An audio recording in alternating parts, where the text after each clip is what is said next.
사도행전 3장 1절부터 11절까지 말씀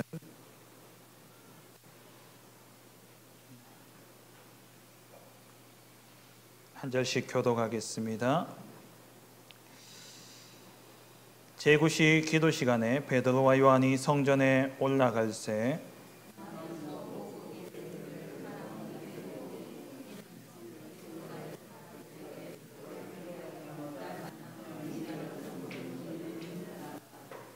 그가 베드로와 요한이 성전에 올라가려 함을 보고 구걸하거늘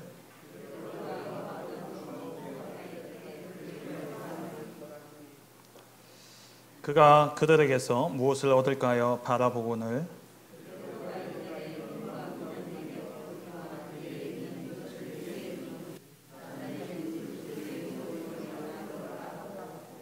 오른손을 잡아 일으키니 발과 발목이 곧 힘을 얻고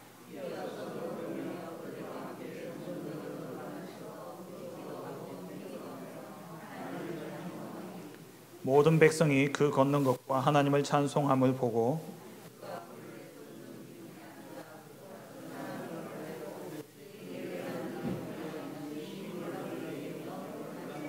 11절 함께 봅니다. 나 사람이 베드로와 요한을 붙잡으니 모든 백성이 크게 놀라며 달려나아가 솔로몬의 행각이라 불리우는 행각에 모이거늘. 아멘. 오늘 주신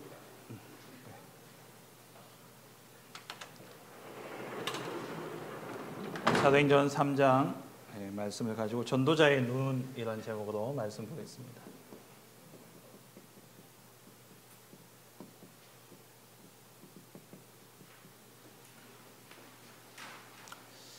오늘 강단에서 전도자의 방향이라는 말씀을 주셨죠. 전도자의 방향은 다른 방향이 필요 없습니다. 하나님의 인도하심 속에 있으면 됩니다.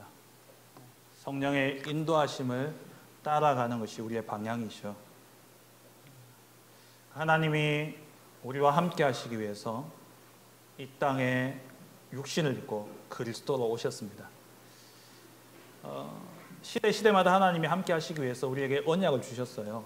창세기 1장 27절 하나님의 형상대로 우리를 창조하시고 선악을 알게 하는 나무의 열매를 먹지 마라. 그러면 내가 너희와 함께 하겠다.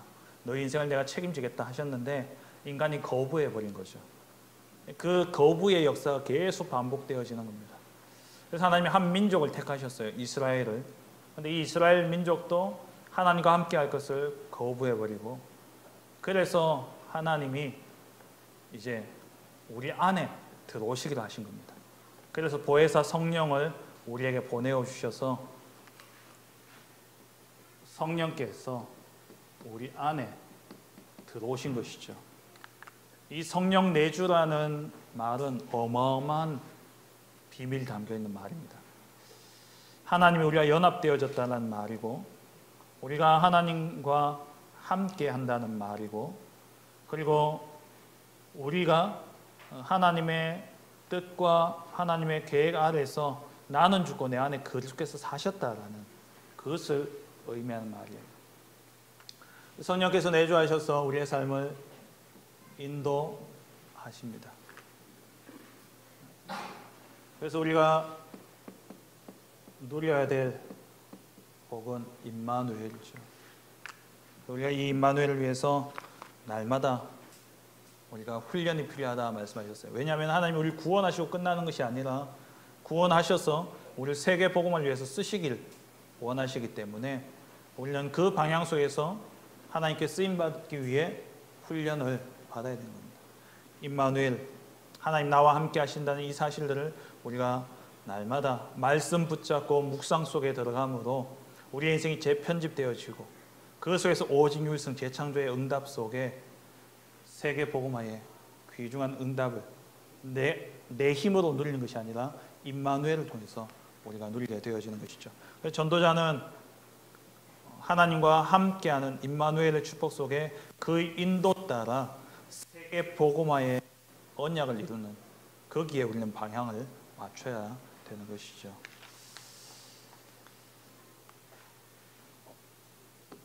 오늘 맥주 감사주일입니다.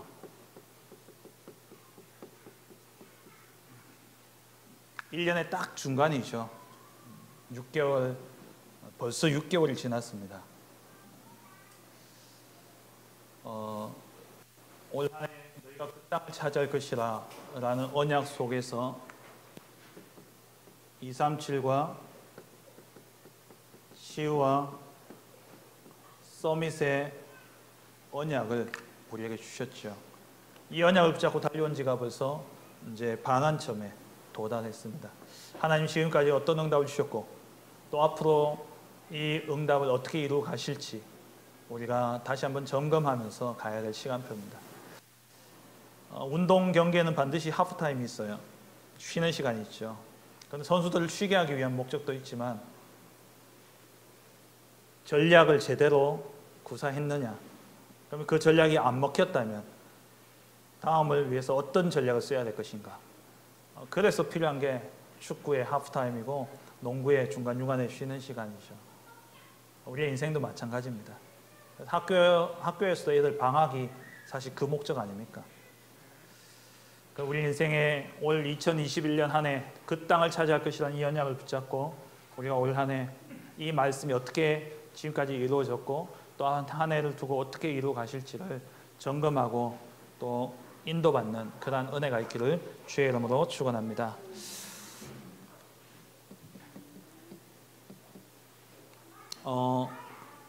우리가 한번 사는 인생 100년이라 친다면은 정말 100년 인생을 두고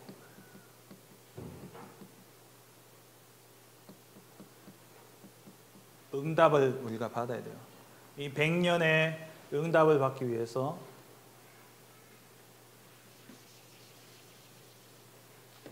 우리의 인생에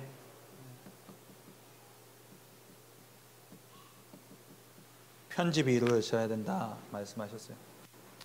뭐 새로운 단어지만 우리가 들어왔던 의미입니다. 갱신해야 된다는 거예요. 우리의 인생이 정말 하나님의 응답 속에 들어갈 수밖에 없는 인생으로 바뀌어져야 되는 겁니다. 워낙 안 바뀌어지니까 자꾸 단어를 새롭게 주시면서 그러니까 새로운 것처럼 해가지고 또 결단하게 하고 결단하게 하고. 근데 옛날 메시지 다 보면은요 다 있었어요. 뭐 몇 년 전에 이제 각인뿌리 체질 처음 나왔을 때도 상당히 이렇게 충격적이고 그랬는데, 근데 그 전에 메시지 적어놓은 거 보니까 다 있었더라고요. 그때 이제 목사님 강조점을 주시면서 하시는데, 중요한 것은 뭐냐니까 정말 우리가 하나님이 쓰실 수밖에 없는 인생으로 바뀌어져야 된다는 겁니다. 그 컴퓨터에 보면은 전원 버튼이 있고요, 리셋 버튼이 있어요. 리셋 버튼은 뭐냐, 껐다가 다시 켜는 거예요.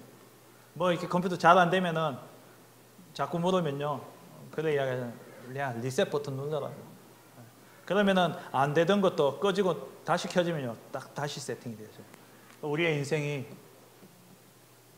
리셋돼야 돼요. 진짜 하나님의 응답받을 수밖에 없는 인생으로 세팅이 되어져야 되는 겁니다. 그러면 응답받음에 있어서 제일 중요한 게 뭘까? 많은 중요한 것들이 있지만요, 그게 바로 눈입니다.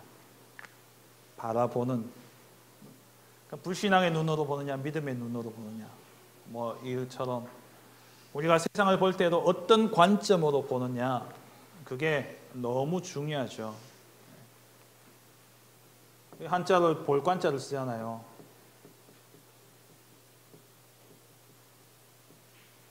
무엇을 보느냐? 그래서 세계관이란 때는 세계를 보는 눈, 가치관 하면은 가치를 보는 눈, 뭐 역사관, 그럼 역사를 보는 눈. 우리가 인생을 살면서 정말 응답받을 수밖에 없는 그러한 인생으로 편집되기 위해서는 중요한 게 뭐냐, 어떤 눈으로 보느냐가 중요합니다. 현장에 똑같은 일들도요, 똑같은 사건도 어떤 눈으로 보느냐에 따라서 달라져요. 가데스 바네아에서 믿음의 눈으로 보느냐, 불신앙의 눈으로 보느냐. 불신앙의 눈으로 보니까 저기는 사지다, 우리 죽으러 가는 곳이다.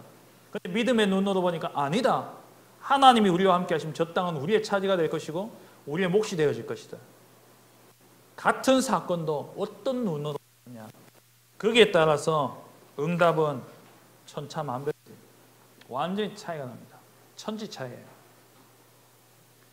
우리가 백년응답을 받기 위해서 우리의 눈부터 바뀌어야 돼요. 모든 사물을 보고 세상을 보는 눈이 바뀌어져야 되는 것이죠. 세상에서 이야기하기를, 세상의 눈을 이야기할 때 네 가지를 보통 이야기합니다. 육안, 육신의 눈으로 보는 거죠. 그리고 사람이 아는 것만큼 보는 게 또 달라지잖아요. 지안이라 그러죠. 그리고 또 마음의 눈, 심안. 그리고 불신자도 이건 인정합니다. 영안. 네 가지를 이야기해요. 문제를 보고, 사건을 보고, 응답을 보고, 또 사람을 보고, 교회를 보고, 그 모든 것을 볼 때에 우리가 올바른 눈으로 볼 수 있어야 됩니다. 역사관이 잘못되어지면 얼마나 큰 일이 일어나는지 우리가 지금 보고 있잖아요. 우리의 후대들이 잘못된 역사관이 딱 들어가 버리면 세상을 보는 눈이 완전히 이상해져요. 올바른 눈을 가져야 돼요. 우리가 문제와 사건과 일들을 볼 때에 그 문제를 우리가 바르게, 어떤 문제가 있다, 제일 먼저 현실을 제대로 봐야 되죠. 그 문제가 올 수밖에 없었던 현실. 그리고 그 뒤에 사실이 있습니다. 팩트죠. 사실도 중요하지만 그 속에 진짜 진실이 뭐냐는 거예요. 누가 사람을 죽였어요. 칼로 그 사람을 죽인 사실이에요. 근데 거기에 대한 진실은 뭐냐? 살인인데 그 뒤에 보니까 정당방위였다는 거예요. 자기를 강도가 들어와서 뭐 이래저래 진실이죠. 근데 그보다도 더 뒤에 숨겨져 있는 영적 사실을 그냥 볼 수 있어야 됩니다.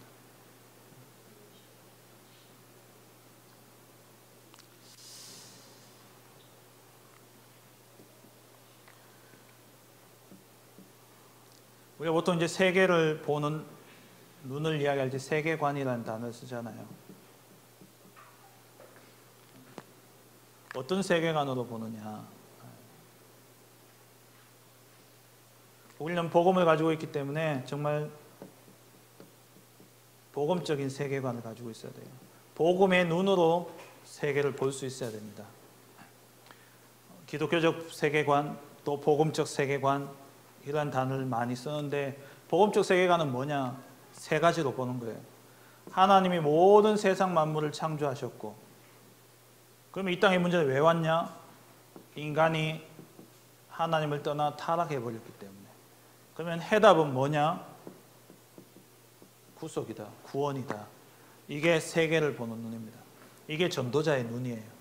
우리가 모든 문제와 사건과 일들을 볼 때에 이 눈으로 세상을 보지 못하면 우리는 잘못된 판단을 하게 되고 잘못된 그 치유를 하게 되는 것이죠. 그 명의는 잘 치료하는 사람인데 치료하기 위해서는 진단을 잘 해야 되는 겁니다. 진단을 잘 해야 돼요. 혈루병 걸린 여인이 12년 동안 그 병을 앓으면서 막 이 의원 저 의원 찾아다니면서 그 병을 고쳐보려고 애를 썼는데 결국에는 고생만 더 했죠. 왜? 올바른 진단이 안 되어졌기 때문에. 우리가 보통 어떤 병, 지금 우리 권사님도 질병이 오래됐는데 이게 딱 바른 진단이 잘 안 되어지고 처방이 잘 안 이루어지다 보니까는 많이 힘드신 거예요.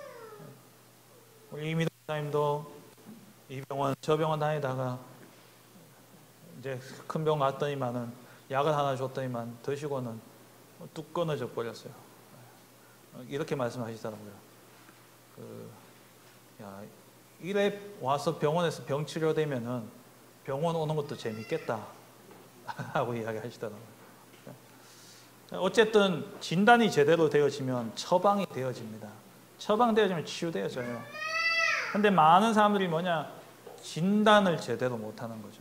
우리가 전도자로서 세상을 볼 때에 이런 눈들이 필요합니다만 정말 중요한 눈은 하나님이 이 모든 것을 창조하셨어요. 창조 원리 속에서 하나님과 함께 있어야 되는 인간이 하나님을 떠남으로 말미암아 모든 문제가 왔다라는 거예요.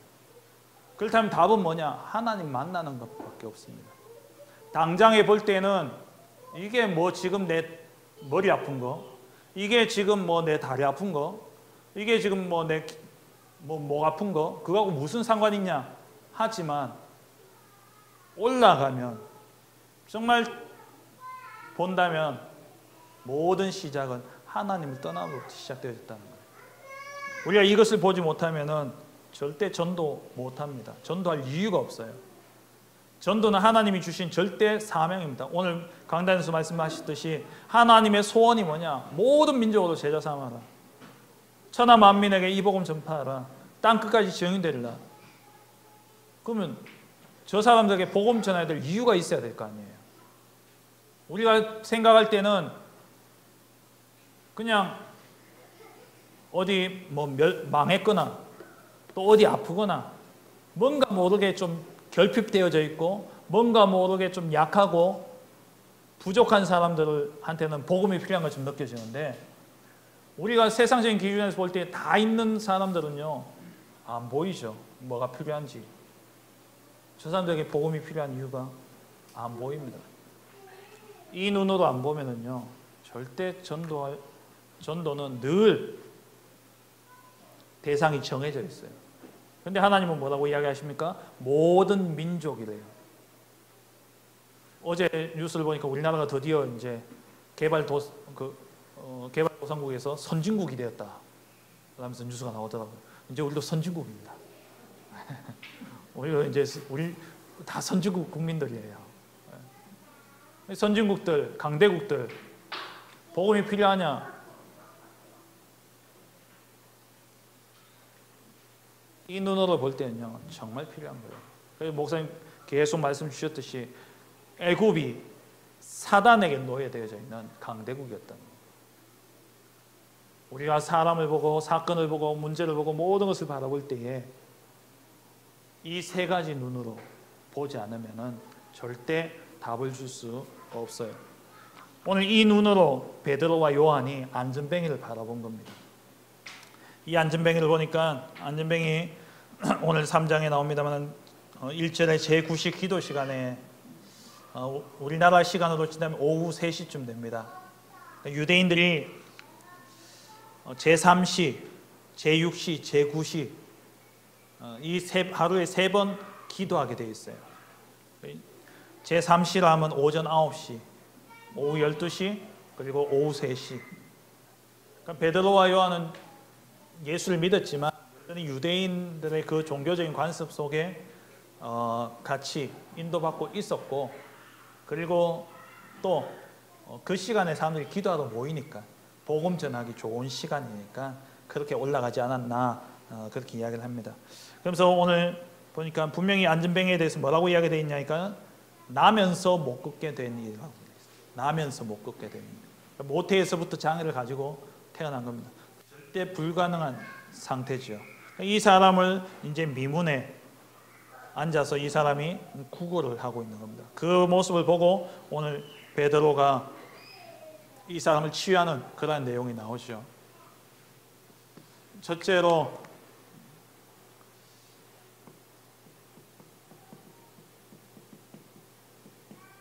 우리가 전도를 함에 있어서 또 영적 의사로서 치유의 사명을 감당하기 위해서 제일 먼저 필요한 것이 뭐냐니까 올바른 진단이 필요합니다. 4절 말씀에 주목하여 이르되, 베드로와 요한이 주목했다라고 되어 있어요.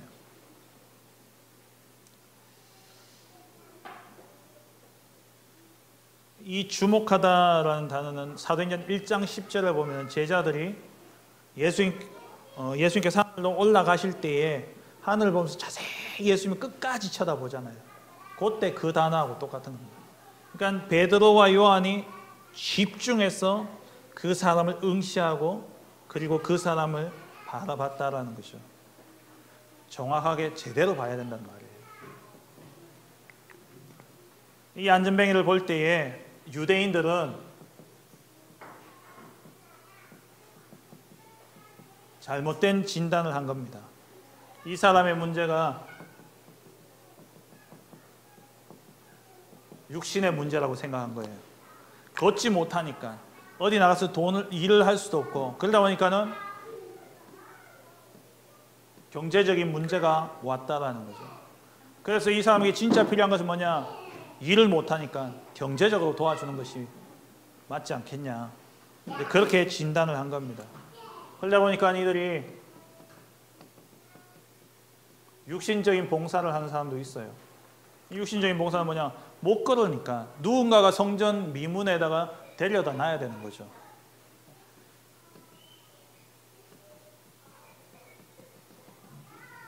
성전 미문까지 업고 간 사람이 있어요. 그리고 또 제도적인 봉사를 한 사람도 있습니다.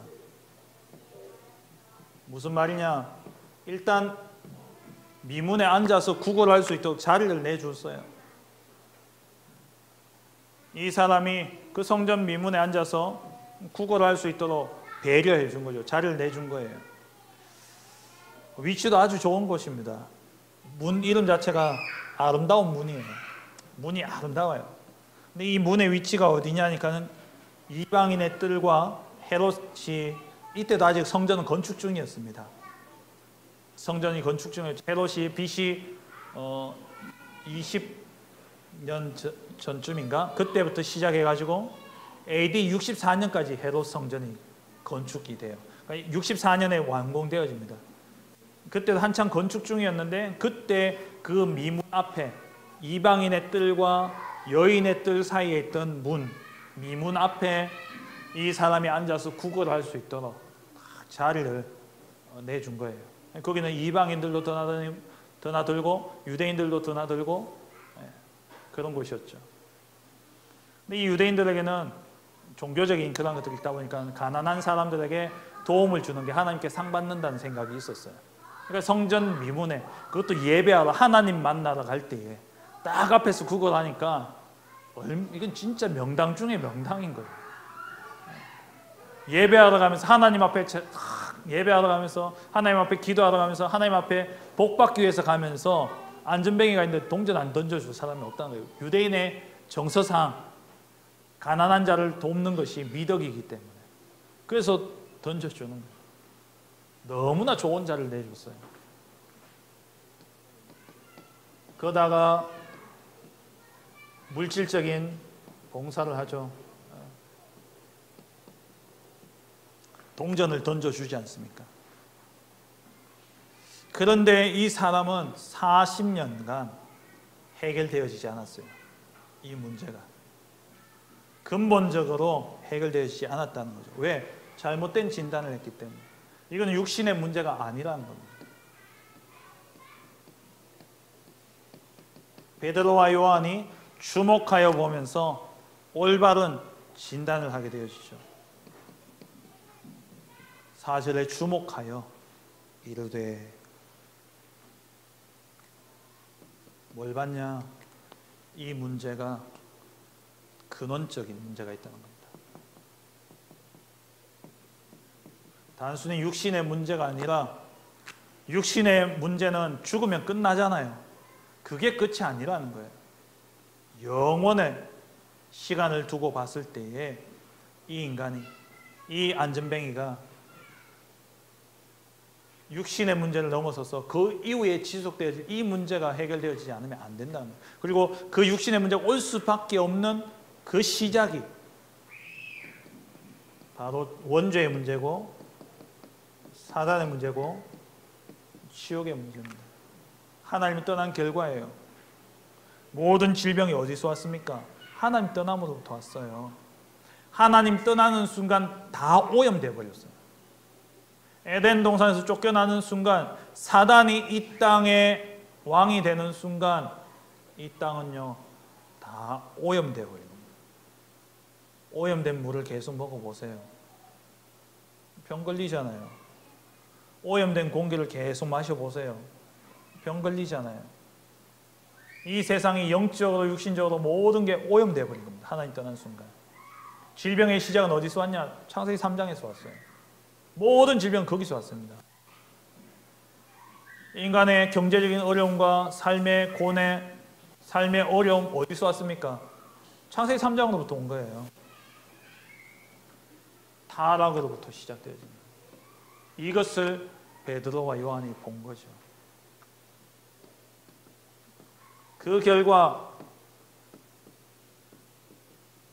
오래된 문제 속에 고통당하고 고난당하고 있는 겁니다. 그게 12가지 인생 문제입니다.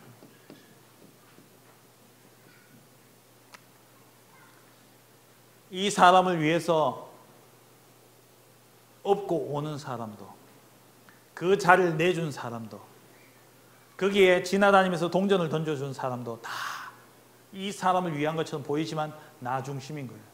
왜? 하나님께 내가 그런 복 받으니까. 나 중심이라니까요. 그것 통해서 뭐냐? 하나님 주신 복을 받으려고. 물질, 육신 중심이죠. 어디 그뿐입니까? 그러면서 바리새인들은 뭐합니까? 바리새인들은 왼손이 하는 것을 왼손이 하는 걸로 보여주고 오른손이 하는 걸 오른손이 하는 걸로 보여줘야 돼요. 동전 소리를 딱 나게. 근데 예수님이 뭐라 그러니까? 오른손이 하는 것을 왼손이 모르게 하라는 거예요. 바리새인들은 자기들이 기도하는 것도 온 손을 들고 시장에 소리를 지르면서 기도합니다. 나는 이렇게 기도한다. 나는 이렇게 의로운 사람이다. 유대인들은요, 자기가 이렇게 선행을 베푸는 것을요, 드러내야 그렇게 살아왔어요. 자기 명예. 그러다 보니까 하나님을 떠나서 이번 주간다 말씀 하나님을 저버리고 어떻게 하면 하나님 떠나버려요. 그래서 이스라엘에 계속되어진 문제가 뭡니까? 노예되고 포로되고 속국되고 그 모든 것이 하나님을 떠나서 온 문제 아닙니까? 하나님을 떠나서. 그러니까 우상 숭배할 수밖에 없고 종교생활에 빠질 수밖에 없죠. 점술, 무속, 그 결과 망할 수밖에 없는 그 길을 가고 있는 거예요. 이 사람은 안전뱅이 다리를 못 걷는 게 중요한 게 아니라 지옥의 저주 아래 영원히 고통당하며 살아갈 수밖에 없다는 거예요. 이것을 베드로와 요한이 본 것입니다. 그러면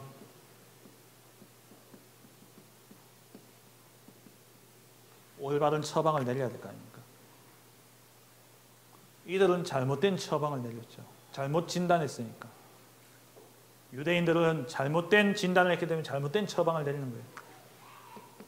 그래서 이 베드로와 요한은 먼저 필요한 것이 영적 치유라는 사실을 알았습니다. 6절에 은과 금은 내게 없거니와 진짜 돈이 없었겠습니까?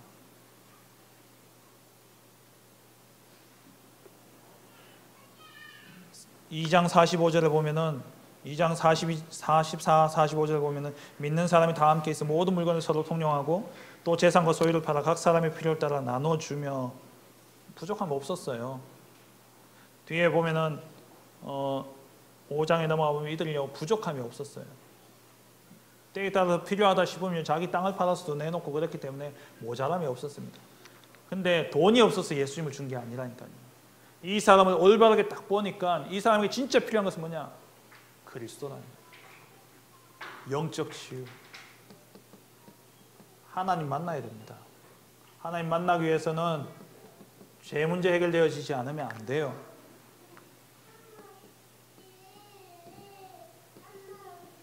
이는 그리스도 예수 안에 있는 생명의 성령의 법이 죄와 사망의 법에서 너를 해방하였습니다. 마가복음 10장 45절에 많은 사람의 대속물로 자기 목숨 내어주셨죠.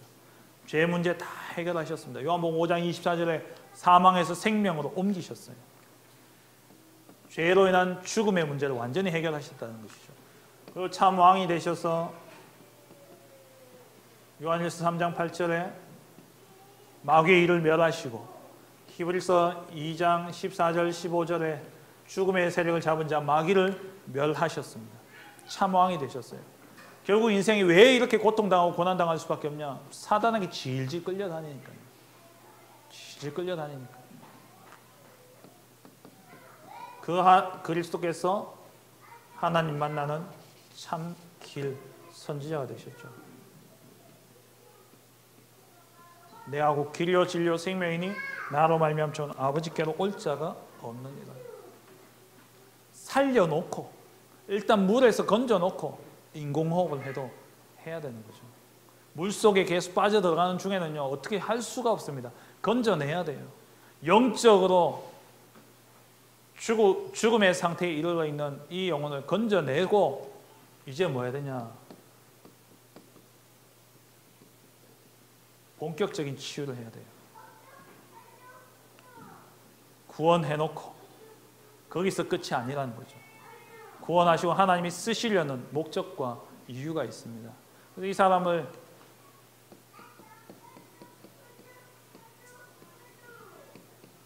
깊은 말씀으로 그의 생각과 각인 뿌리 체질들을 바꿔야 돼요. 말씀이 들어가야 됩니다. 구원은 순간에 이루어지지만 체질은 오랫동안 쌓여왔기 때문에 이게 안 바뀌어요. 결국 그 사람이 딱 바뀌는 시간표가 있습니다. 그게 언제냐? 메시지가 딱 들어가면 바뀌어요. 메시지가 들어가면 바뀐다니까요. 아무리 좋다고 옆에서 막 귀가 떨도록 이야기해도요 들은 둥 마는 둥이에요. 근데 그러다가 어느 날 그 이야기가 내 마음에 탁 꽂힐 때가 온다니까요. 그러면 그때부터 바뀌어요. 제가 이 코로 숨 쉬어야 된다 이거는요 제가 책 보면서 완전히 제가 메시지를 따고 와버렸거든요. 저는 구강구조상 예전에 썰어서 세 접시라고 그랬지 않습니까? 입술이 두꺼워도 잘 안 붙더라고 입이. 그래가지고 제가 이 코로 숨 쉬어야 되는데 입은 늘 벌려져 있고 그래서 연구하다 보니까 혀를 앞니 뒤에다가 딱 대니까는 입이 벌려져 있어도 코로 숨이 쉬지더라고요. 그렇게까지 제가 연구하고 하게 되더라고요. 왜? 메시지가 저게 딱 들어왔으니까. 유목사님 호흡에 대한 메시지 할 때에 책을 몇 권 소개해 줬거든요. 그때 제가 그 책을 다 사가지고 읽었어요. 읽으니까 그 유목사님 호흡 기도에 대한 책이 없잖아요 사실. 호흡에 대한 책만 읽다 보니까 제가 호흡만 코 호흡만 제가 메시지가 와가지고 이게 기도하고 연결돼야 되는데 그것까지는 안 되고 코 호흡에 대한 메시지가 딱 들어오니까 그때부터 코로 어떤 이야기도요 메시지로 딱 꽂혀지면 사람이 싹 바뀝니다. 우리가 물건을 팔 때도 마찬가지잖아요. 아무리 좋다 해도요 안다 이런 사람은요 안 돼요. 근데 그게 메시지로 딱 꽂혀지면 자기가 알아서 찾아요. 말씀이 들어가야 돼요. 이 말씀은 하나님의 말씀이 나의 말씀으로 레마라 그러잖아요. 나의 메시지로 딱 들어가야 돼요. 그래서 유목사님 인생 편집이란 단어를 쓰시면서 편집을 위해서 전문가만큼 공부하라고 이야기하셔요 자꾸. 왜냐하면 그래야지 내게 나와요. 내게 메시지가 꽂힌단 말이에요. 그래야지 인생이 편집되어집니다. 유목사님 예를 그렇게 드셨잖아요. 낚시 본인은 딱 들어가면은 낚시 채널 딱 틀어 자기 늘 가는 메시지 하고 중간에 쉬는 그때마다 이렇게 가시는 숙소들이 있어요. 지역마다 이렇게 정해져 있어요. 방도 정해져 있고. 그럼 거기에 딱 가면은 그래서 누구 시켜가지고 요즘 이제 다 이렇게 스마트 TV로 이렇게 돼 있으니까 젊은 사람 불러다가 낚시 채널 딱 틀 수 있도록 즐겨찾기를 해달라 해놓은 거예요. 딱 가서 들어가면 낚시 채널 틀어놓고 기도하고 메시지 준비하고 한다 그러잖아요. 본인이 낚시 진짜 전문가예요. 그리고 또 호흡도 딱 꽂히고 난 다음에 호흡에 관한 책 싹 다 읽었다잖아요. 그러니까 자기께 나오는 거예요. 그래야 편집되어지는 겁니다. 우리 인생이 편집되어져야 된다 할 때에 그냥 그래 편집해야지 이게 아니라니까요. 논문을 통해서 박사 학위를 받잖아요. 그럼 논문을 쓸 때에 어떻게 씁니까? 다른 자료 다 자기가 연구하는 그 분야의 자료는요 싹 다 가져다가 다 참고하는 거예요. 다 읽어보고 참고하면서 자기만의 게 딱 나오는 거예요. 그래야 박사예요. 그럼 저는 논문 표절했다. 물론 이제 그대로 뺏겨서 문제지만 원래 논문이라는 것은 다른 사람의 자료들을 다 참고해서 내가 이런 딱 뭐랄까 주장을 하려고 하는데 거기에 맞는 것들을 딱 찾아내가지고 아니면은 이 자료 저 자료를 보면서 이게 진리구나 이렇게 딱 꽂혀졌을 때 거기에 맞춰서 쓰면 그게 논문이 되어지는 거잖아요. 그게 편집이에요. 그냥 우리가 막연하게 이렇게 있어서 편집되어지는 게 아니라니까요. 그래서 제가 지난주 수요 예배 때에 말씀드렸던 게 마지막에 제가 미션을 드렸던 게 뭡니까? 인생 편집 연구 포럼팀. 거기서 키는 뭐냐? 연구예요, 연구. 정말 우리 후대들을 복음안에서 어떻게 키워야 될 것인가? 유대인들은 아이들을 어떻게 키우고 우리나라의 명문가의 집안들은 아이들을 어떻게 키우고 그런 여러 가지들 다 보면서 연구해서 우리의 것을 찾아서 포럼하고 나누면서 우리의 것을 만들잖아요. 그게 편집입니다. 깊은 말씀, 하나님의 말씀이 나의 메시지로 딱 꽂혀지게 되면 인생이 바뀌어요. 그럼요, 당연히 깊은 기도가 되어집니다. 왜? 메시지로 딱 꽂히면 24시 된다니까요. 유 목사님 호흡 딱 꽂히니까 24시, 낚시 딱 꽂히니까 24시, 전도 꽂히니까 한국어, 영어 자료 다 가져다가 전도에 대한 자료는 다 봤다 그러잖아요. 늘 어디 가든지 뭘 보든지 간에 전도, 심지어 진돗개를 전도개도 봤다 하잖아요. 그래도 24시가 되어지는 깊은 기도.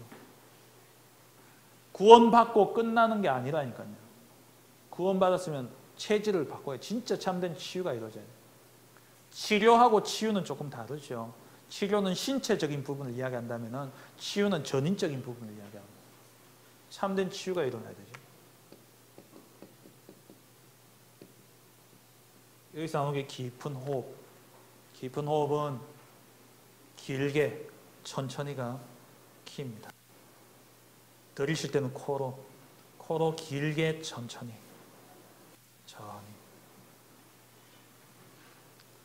그렇게 하면은 이렇게 리듬이 생기고 여유가 생겨요. 우리가 막 이게 뭔가 좀 쫓기는 그런 상황이 오면요, 막 심장이 확 뛰고 막 호흡도 가빠지고 그러잖아요. 그때 뭐 합니까? 크게 숨호흡하는 거예요. 그러면 여유가 생기죠. 우리 삶에 여유가 있어야 돼요. 호흡. 깊은 음식. 깊은 음식은 뭐든지 좋다고 좀 다 드시지 마세요. 음식도 이렇게 궁합이 있다 그러잖아요. 이거 다 좋다고 그냥 이것저것 막 먹어버리면 문제 온다니까. 약도 잘못 먹으면 그 뭡니까? 파킨슨 병입니까? 그게 뭐냐니까 이런 약이 충돌되어지면서 오는 그런 병이잖아요. 좋다고 드시지 마시고 내게 무엇이 맞는가를 잘 보시고 체질 검사도 좀 하실 필요가 있어요. 내 체질이 어떤지.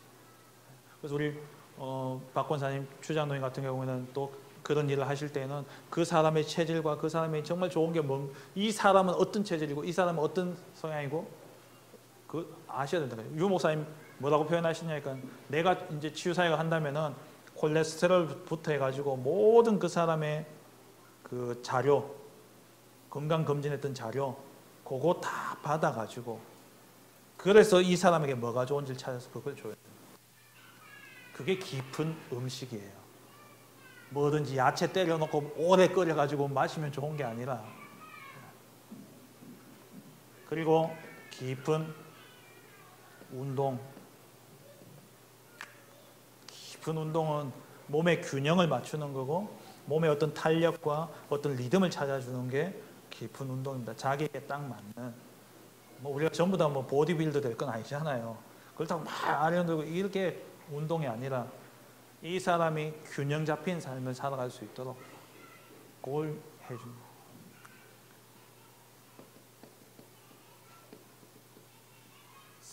삶을 치유해줘야 됩니다. 그래서 생활 치유, 이 사람의 생활, 삶을 치유해줘야 되는데, 이거는 자립할 수 있도록 스스로 자기가 스스로 이제 이후에는 이런 것들을 통해서 자기 스스로 살아나갈 수 있도록 만들어줘야 돼요. 마지막 세 번째로, 그럼 올바른 치유의 목적이 있습니다. 왜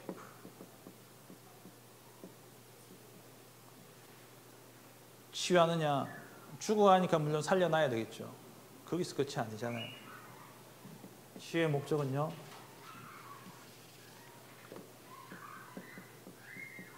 증인 삼기 위함입니다. 전도의 어떻게 보면 가장 좋은 방법이 뭐냐면 치유입니다. 우리 올해 237 치유 서밋이잖아요. 237 치유하는 거고, 후대 치유해서 서밋 만드는 거예요. 키는 이거 아닙니까? 치유예요. 치유해서 뭐 하느냐? 증인 삼기 위함입니다. 그래서 오늘 본문에 보면은 7절, 8절을 보니까는 이 사람이 하나님을 찬송했다고 그랬어요. 하나님을 찬송했습니다. 발과 발목이 힘을 얻고 뛰어서서 걸으며 그들과 함께 성전으로 들어가면서 걷기도 하고 뛰기도 하며 하나님을 찬송하니, 9절에 모든 백성이 그 걷는 것과 하나님을 찬송함을 보았다. 이게 증인 아닙니까?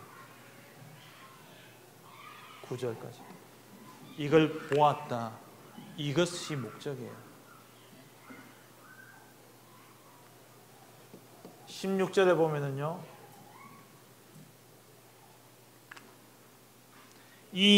그 이름을 믿음으로, 그러니까 베드로가 쭉 설명을 하잖아요. 왜 너희가 이것을 우리가 한 것처럼 쳐다보느냐? 그래서 이 일은 너희가 죽였던 그 그리스도를 하나님이 살리셨고, 이 일에 우리가 증인이다. 15절에 이야기하면서 16절에 그 이름을 믿음으로, 이 사람이 그 그리스도 이름을 믿음으로 그 이름이 너희가 보고 아는 이 사람을 성하게 하였나니, 예수로 말미암아 난 믿음이 너희 모든 사람 앞에서 이와 같이 완전히 낫게 하였느니, 너희 보는 모든 사람 앞에서 이 사람이 그리스도로 말미암아 치유되어졌다 라는 증인이 되어진 거죠. 그 결과 어떤 일이 일어났냐니까, 사도행전 4장 4절에 보니까 말씀을 들은 사람 중에 믿는 자가 많으니 남자의 수가 약 5천이나 되었다. 이 단일 사건으로 인해서 남자의 수가 5천이었어요. 남자만 5,000명. 그러면 못해도 10,000명은 됐어. 안전뱅이가 일어난 이 사건 때문에. 우리가 이 사람이 불쌍하니까 고쳐줘야 되겠다, 아니에요. 반드시 그 사람이 증인되게 하기 위한 하는 계획입니다. 전도의 치유의 목적은 뭐냐? 증인이에요. 그냥 살려놓고 고치고 끝나는 게 아니라 증인입니다. 수가성 여인이 남편이 많았잖아요. 이 여인이 낮에 그 떼약볕에 물을 떠러 오는 겁니다. 왜? 그 사회에서는 음란한 여인은 돌에 맞아 죽기 때문에. 그러니까 이 여인이 낮에 그 떼약볕에 나와가지고 물을 떠가고 그 마음에 늘 있는 이 상처, 그걸 예수님이 치유해 주셨잖아요. 그러니까 이 여인이 그 즉시 자기 성에 들어가서 어떻게 합니까? 와서 보라, 메시아가 나타나셨다. 증인이 되어버린 거죠. 하나님이 우리의 육신 또 영적으로 정신적으로 마음의 모든 부분을 현장에서 치유해야 되는데, 그 치유의 목적은 뭐냐? 증인 삼기 위해서. 증인 삼기 위해서. 말씀을 맺겠습니다. 우리가 복음적인 세계관으로 봐야 돼요. 모든 문제는 하나님이 떠남으로부터 왔습니다.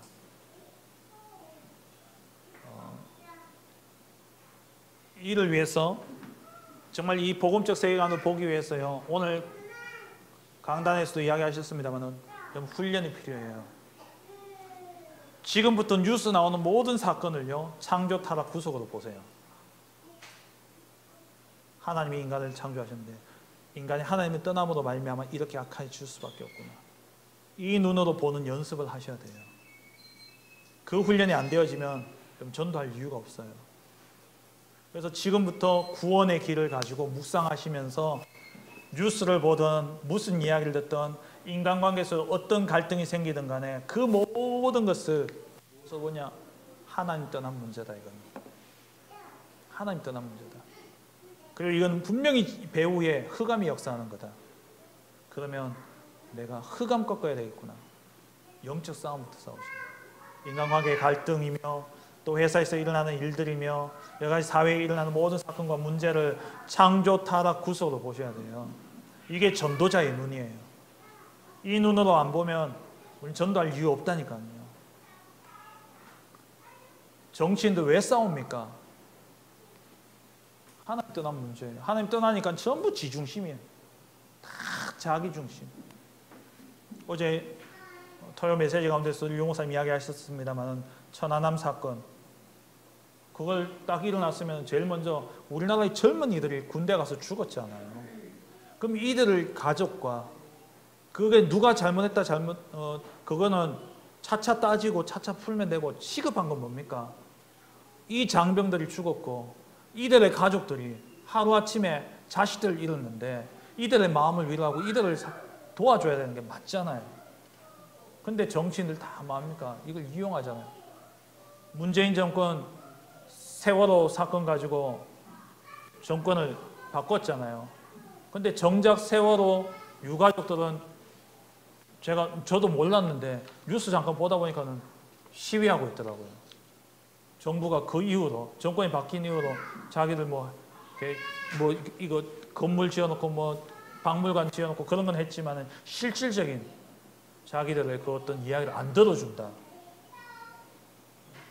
안 들어준다 그래요.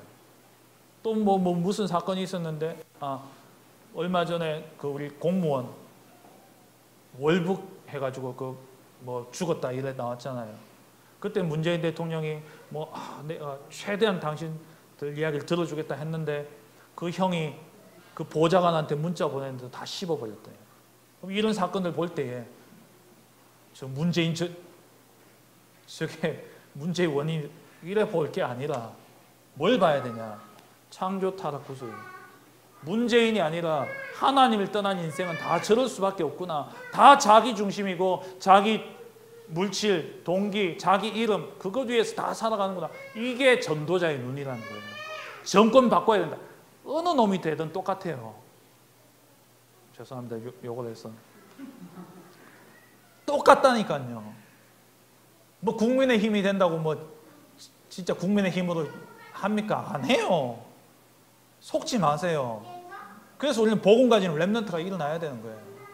진짜 복음 가진 복음적인 세계관을 가지고 우리 하나 RUTC의 그 인재관, 이 하나 RUTC를 통해서 어떤 인재를 만들어내야 될 것인가에 대한 인재관을 딱 한 문장으로 만들어놨어요. 그게 뭐냐?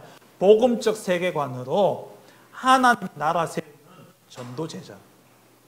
이게 우리 하나 RUTC의 주제입니다.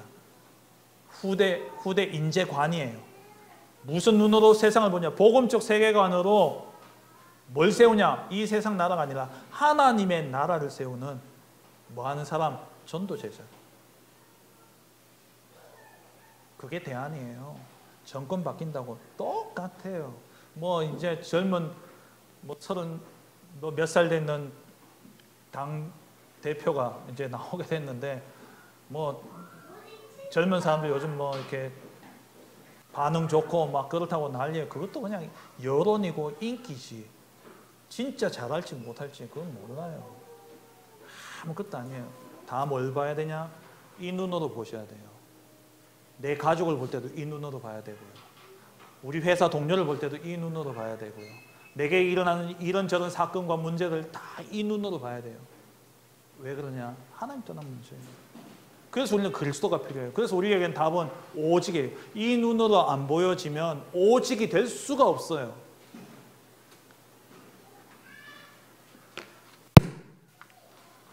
그만하라는 거예요. 우리 그만하라는 거예요. 우리 CCC 를 세웠던, 갑자기 빡 하고 나니까 생각이 안 나는데, 우리 목사님 돌아가셨잖아요. 김중건 목사님. 대학 CCC 수련회 때 했던 유명한 설교가 있잖아요.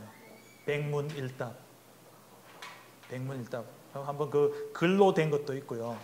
또 음성으로 된 것도 있어요. 한번 찾아서 한번 보시기 바랍니다. 목사님이 질문을 던지는데 그 대학생들에게 대답은 무조건 그리스도로 대답하라. 그래놓고 질문을 100가지를 던지는데요. 하다 보니까 처음에는 그냥 대답해야 되니까 하는데 하다 보니까 진짜 그리스도가 답이거든. 그 목소리가 점점 커져요. 대학생들 입에서. 그러면서 부르짖어요. 진짜 그리스도밖에 없다고. 이 땅의 해답은 그리스도밖에 없다고. 정말 그리스도가 모든 문제 해결자 맞습니까? 유일한 해답이 맞습니까? 왜 그렇습니까? 하나님 떠났기 때문에. 모든 문제 하나님 떠난 문제이기 때문에. 정말 이 눈으로 세상을 바라보고, 그래서 우리의 입술이 열려지는 만큼, 열려질 때마다 그리스도 말고는 다른 답이 없다라고 담대히 증거하는 증인 전도자 되시길 주의 이름으로 축원합니다. 전능하신 하나님 아버지, 이 땅의 모든 문제가 하나님 떠난 죄의 문제요 사단의 문제임을 봅니다. 하나님, 그래서 우리에게 필요한 것은 오직 그리스도밖에 없사오니 우리의 입이 열려질 때마다 오직 그리스도만 말하는 전도자의 삶을 살아갈 수 있도록 축복하여 주옵소서. 예수 그리스도의 이름으로 기도합니다. 아멘.